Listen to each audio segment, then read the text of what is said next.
at sinabi na nga po nila, aside being informed, strong password, kailangan din po natin na i-verify po ang, halimbawa may nag-message sa atin. Una-una natin gagawin is, yung daloy ng usapan nyo. Kasi meron po tayong way ng pag-communicate sa kanila o pagsagot sa kanila, pag-message sa kanila. Dapat titingnan po natin yon.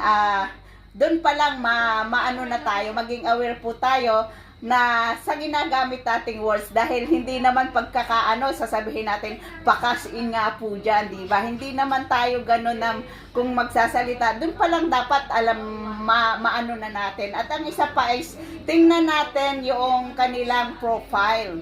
Kung ano po ba yung araw-araw na ipinupost niya po sa profile niya, dapat alam din natin yun, tingnan po natin kaagad. And also, isa pa sa ibang apps, pwede natin silang tawagan ng naka-video.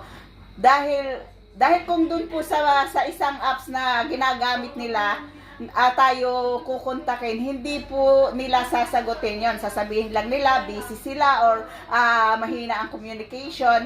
Isa yun sa way. Pero kung may isang apps kayo na pwede nyo silang tawagan through video, kaya yung sa number po nila, mas mabuti po na ganun po ang gawin natin para hindi po tayo ma-scam. Kasi lalo na po lately, ang dami-dami pong lumabas na ganitong bagay dito sa Hong Kong. Kaya maging aware po kayo na wag na po kayong masama sa mga gano'n na nai-scam. So maging aware tayo, maging informative po tayo na talagang dapat alam natin yung mga bagay-bagay na kapag alam natin may isa na tayong parang doubt na hindi ko naman ito sinasabi, hindi ko naman ito mini-message, mag-ano na po kayo, wag kaagad-agad kayong magpapadala, kasi mostly parang natataranta tayo, lalo na kung ang usapan ay mananalo ka or may premyo ka. Minsan talagang naano tayo, so maging aware po tayo. Ang una-una talaga natin, tawagan natin sila on cam.